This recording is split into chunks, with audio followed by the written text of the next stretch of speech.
Hindi pinansin ni Brent si Lillian at patuloy lamang sa paglalakad patungo sa sasakyan niya na nakaparada sa driveway ng restaurant. Kuyom ang kanyang kamaot, wala siya sa mood na kausapin ito. Dahil baka kung saan dumapo ang kanyang kamay sa labis na galit.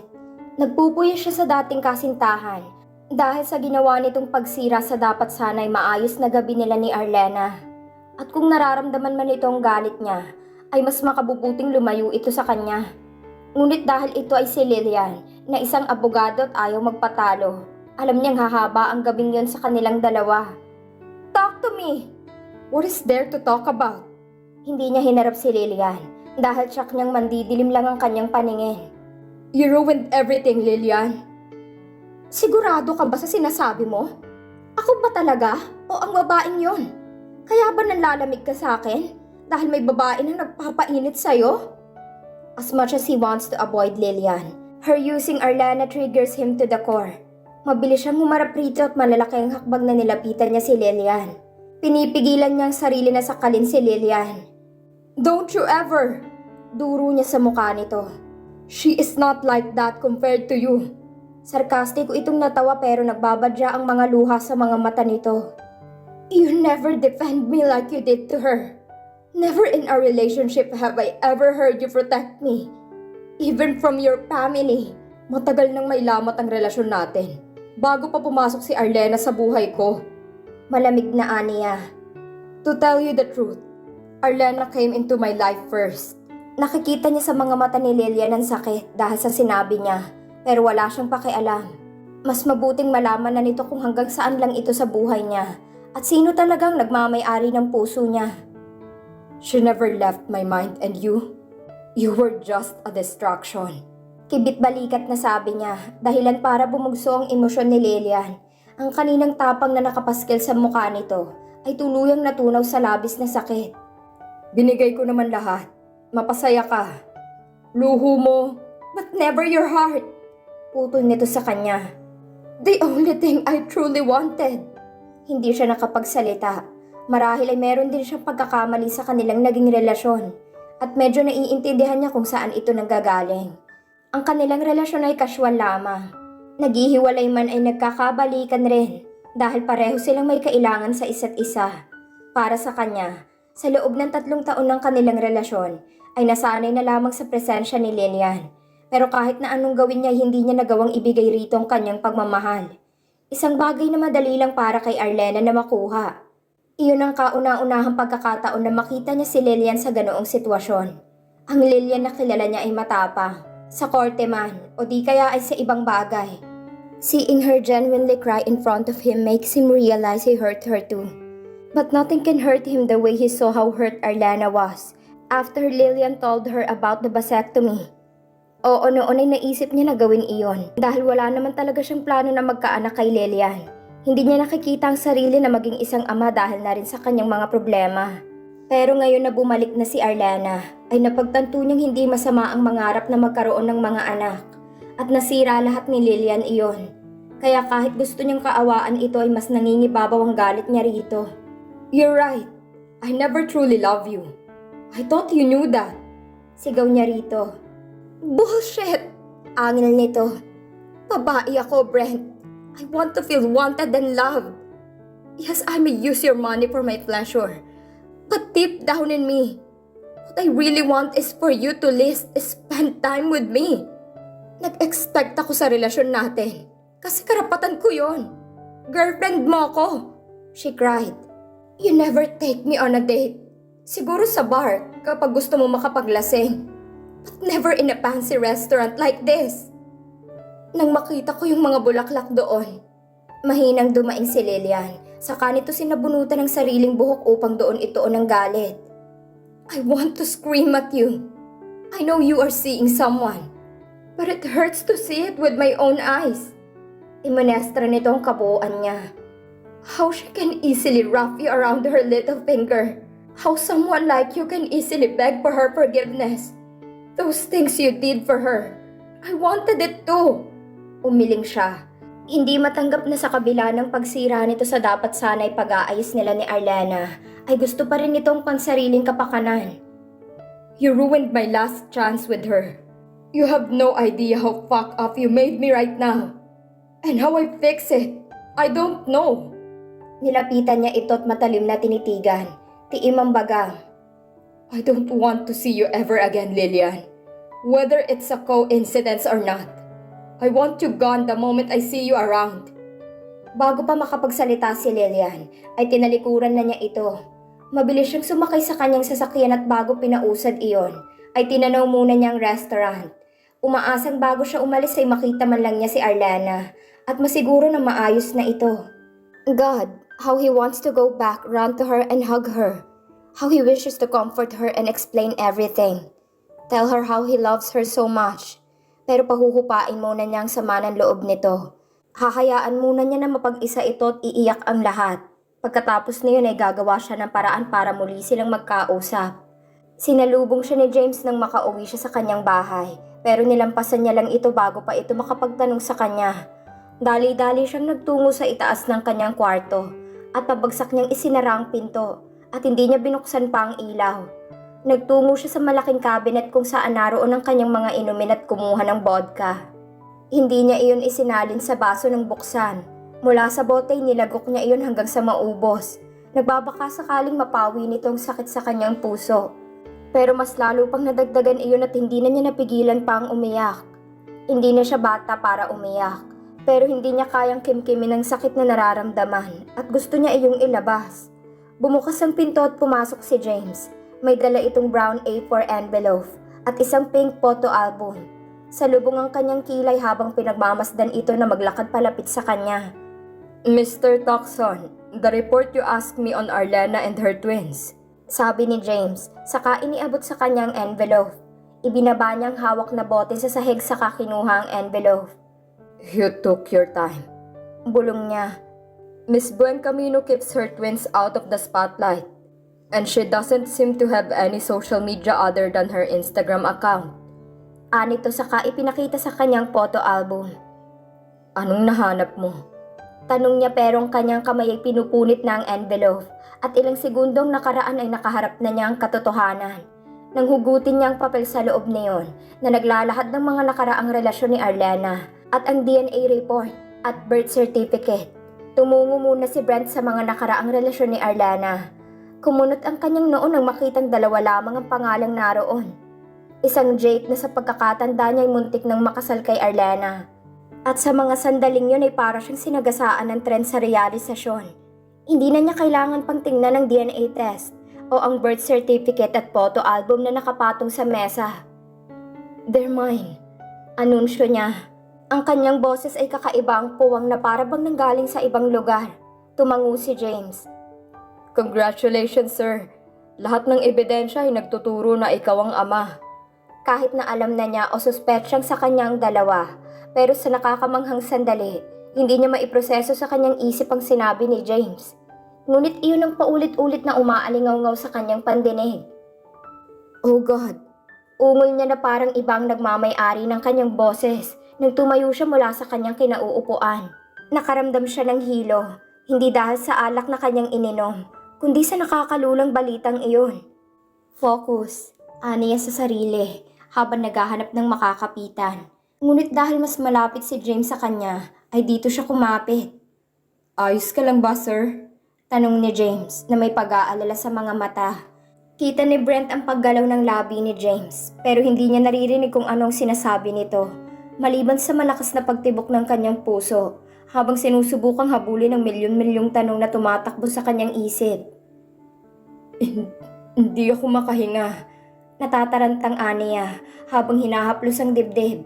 Pilit na humuhugot ng hangin sa kanyang baga. Bakit hindi ako makahinga, James? Easy there, Mr. Tucson. Slow breaths. Nice and easy. Ang boses ni James ay parang nasa ilalim ng tubig habang tinuturuan siya nito sa kalagitnaan ng kanyang pagkataranta. I'm okay. Bulong niya, but he wasn't okay. Itinayo niya ang kanyang sarili na pinipigilan ng kanyang tiyan na ilabas ang kung anumang kinain niya at nagtungo sa kanyang banyo at matagal siyang nanatili roon habang nilalabas ang laman ng kanyang tiyan. Naupo siya sa sahig at basang-basa ang kanyang muka sa luha at pawis. Ang kanyang isip ay hindi nauubusan ng katanungan. Ang kirot sa kanyang puso ay mas malala kaysa sa dati niyang naramdaman. At kung ang laman ng report ni James ay totoo, at kung siya nga lang ba ang lalaking nakaniig nito, at kung ang kambal nito na ang mga larawan ay hindi pa niya nasisilayan, ay sa kanya nga, paano siya makakabawi sa lahat ng mga nagawa niyang pagkakamali, mga nasabit, mga dinanas nito sa kanya? Oo, at minsan naglalaro sa isip niya ang posibilidad ng maraming beses. May mga pagkakataon na ramdam niya sa kaibuturan ng kanyang pagkatao. Pero ang katotohanan na ngayon ay nalaman niya sa wakas, ay ibang-iba sa kanyang hinala na sinubukan niyang ipagsawalang bahala. Ang katotohanan ay nakakatakot kaysa sa posibilidad dahil iyon ay permanente na at nasa ayos. At habang nakaupo siya sa malamig na sahig at hawak ang dibdib, napagtanto ni Brent na kahit gaano pa kalaking posibilidad at gaano kalakas ang kanyang hinala, ay hindi siya naging handa sa katotohanan. Dahil ang ibig sabihin lamang niyon ay ang kumprontahin si Arlena sa panlilin lang nito sa kanya at sa nakakakilabot na aksyon niya nang bumalik ito at magpakita sa kanya. Sa napakalamig na katahimikan sa loob ng banyo, sa sandaling iyon ng pagkatulala, gulat at hindi pa rin makapaniwalang balita. Lahat ng pangiinsulto at masasakit na salita at mga pangungutya niya kay Arlena ay isa-isang bumalik sa kanya na para bang minumulto siya. Shit! Usal niya sa kamuling bumalik sa inodoro upang ilabas ang laman ng kanyang sikmura. Nang mawalan na ng laman ng kanyang tiyan, mabigat ang dibdib siyang tumayo at nilinis ang kanyang bunganga. Naghilamos at inayos ang sarili bago lumabas ng kanyang banyo. Naroon pa rin si James at malalaki ang hakbang na naglakad palapit sa kanya paglabas niya. Relief and something Brent could only read as pity flooded the other man's faces when he saw him. Mr. Tucson, are you okay? Tinanguan lang niya ang lalaki at saka nagtungo sa cabinet saka kumuha ng isang bote ng vodka. Kumuha siya ng 2 baso. Can I pour you a shot? Baling niya kay James. Umiling ito saka ipinakita ang relo para ipaalam sa kanya na oras pa rin ang trabaho nito at ayaw uminom sa habang nagtatrabaho. More for me, I guess. Aniya't hindi na sinalina ng baso at doon na lamang sa bote uminom. Nagtungo siya sa mesa kung saan nakapatong ang photo album at umupo sa upuan na katabi niyon. At sa pangalawang pagkakataon sa loob lamang ng ilang segundo, akala niya'y susuko sa kanyang puso. Habang nakatitig sa unang larawan ng kanyang kambal, nalulungkot siyang natawa nang maalala ang sinabi ni Arlena sa kanya tungkol sa pagkakahawig ng kambal sa ama ng mga ito. Hindi nagsisinungaling si Arlena, ni hindi niya nakitaan ang bakas ni Arlena sa kanilang mga anak, na para bang siya lamang ang gumawa sa mga ito. Looking at Celine and Artemis was like staring at his own baby photos when he was that age. They're adorable, sir. Tikhim ni James, pinupukaw ang kanyang kaisipan. Tulad ng kanilang ina. Nakangiting sabi niya, saka tumingin sa kawalan sa labas ng kanyang mataas na bintana. Everything looked the same, but a lot has changed. Ang lahat ng mahalaga sa kanila ilang oras ang nakalipas. Ngayon ay wala nang saysay para sa kanya. He was a father. He had the 2 beautiful 2-year-old twins who looked just like him, with the woman he hated with the fashion until recently. Paano ba niya sisimulan ng ayusin ang lahat ng hirap na dinanas ni Arlena sa kanya? Ilang buwan nang nakararaan. Saan ba siya magsisimula sa lahat ng aksyon? What should we do about Miss Buencamino, sir? Ang boses ni James ang humila sa kanyang kaisipan mula sa labas ng bintana at bumaling kay James at blanko niya itong tinitigan. Kakailanganin ba niya ng security detail? Marami itong kakailanganin, aniya sa isipan. Marami itong dapat na kinakailangan sa loob ng 3 taon at wala siya sa tabi nito para umalalay. No more, he bowed. Arlena wouldn't have to go through any of it alone anymore. Isang patalim na kirot ng kalungkutan ang tumarak sa kanyang puso nang maalala kung anong minsang sinabi nito sa loob ng opisina ni Lucy. Nasaan ang medical records niya? Tanong niya. James, where are her fucking medical records? She almost died giving birth to them. Kailangan kong malaman kung anong pinagdaanan niya. Kailangan kong malaman kung gaano kagrabe ang nangyari sa loob ng delivery room. Mas mainam na hindi mo tingnan ang record ni Miss Buencamino, sir. Iling na saad ni James. May napakaganda kang mga anak at nahanap mo na si Miss. She almost died giving birth to them. And when she told Lucy, Alam mo ba kung anong sinabi ko sa kanya? Muling umiling si James. I told her it's her own stupid fault. She has a terrible taste of men. Bulong niya. Sinong matinong taong magbibitaw ng salitang yun? Ang kanyang security head ay umupo sa bakanting upuan at nagsali ng alak sa baso. Binigyan niya na ako ng mga pahiwatig. Pagpapatuloy niya sa kalumagok ng alak. Sinubukan niyang ipakita sa akin ang totoo. Pero desidido akong kasuklaman siya at hindi ko mabasa kung anong pahiwatig niya. Hindi mo alam? No! Angil niya. I should have known. Simula pa lamang ay dapat alam ko na. Nang pumunta si Arlena sa orientation, sinabi niya sa akin na hindi niya pinagsisisihan ang gabing pinagsaluhan namin dahil binigyan ko siya ng magandang regalo. How could I not have figured it out? How could I not see she's talking about our twins? Ang kanyang cellphone ay tumunog dahilan para mabawasan ang tensyon sa kanyang kwarto. Mula iyon sa pinsan niyang si Carson at sa lubungang kilay na sinagot niya ang tawag nito. What the hell happened in the restaurant, Brent? Asik nito sa kanya. Hindi niya alam kung saan nanggaling ang galit nito. Ang nangyari sa pagitan nila ni Lillian o Arlena. Ang tanong nito. Yes, Brent. You've ruined it. And I want you to fix it.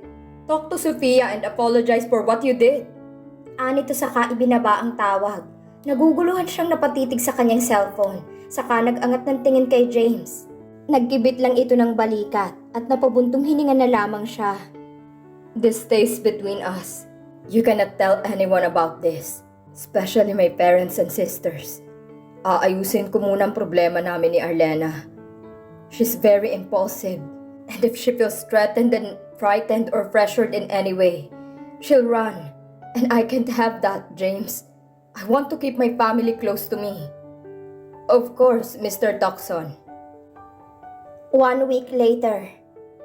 Kahit labag kay Arlena, ay wala siyang nagawa kundi ang pumasok muli sa trabaho. Kung hindi lang dahil sa pamimilit sa kanya ni Mrs. Romero at pagpapaalala nito sa pinirmahan niyang kontrata, ay hindi na talaga siya makakawala pa. Malakas ang tibok ng kanyang puso habang papasok sa Tucson Express.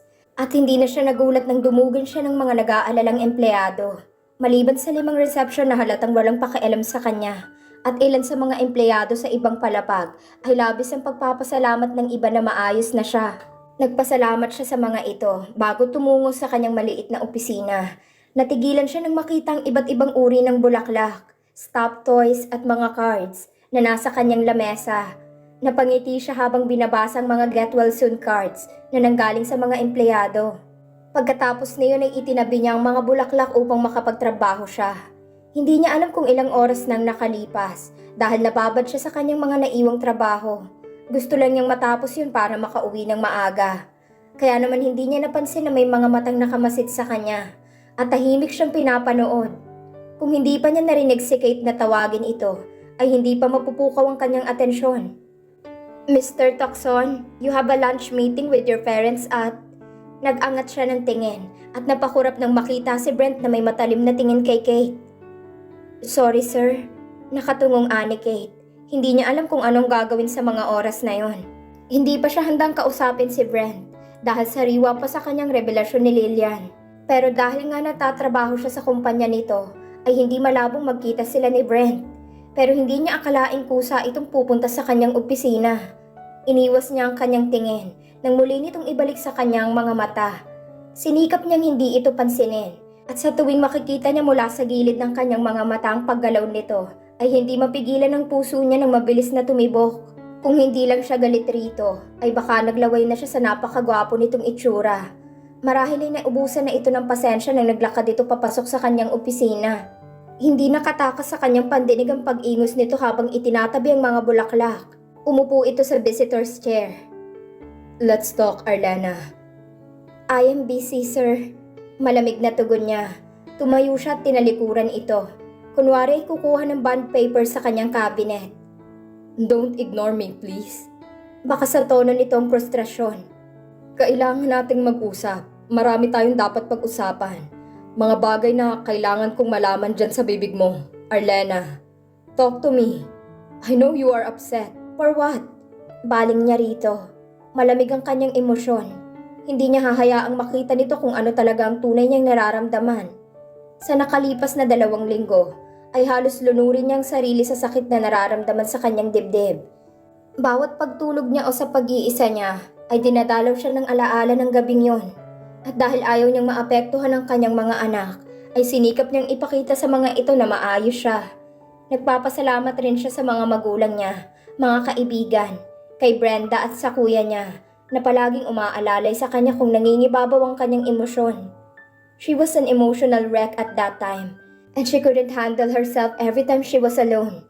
She always burst into tears, and guilt ate every fiber of her being.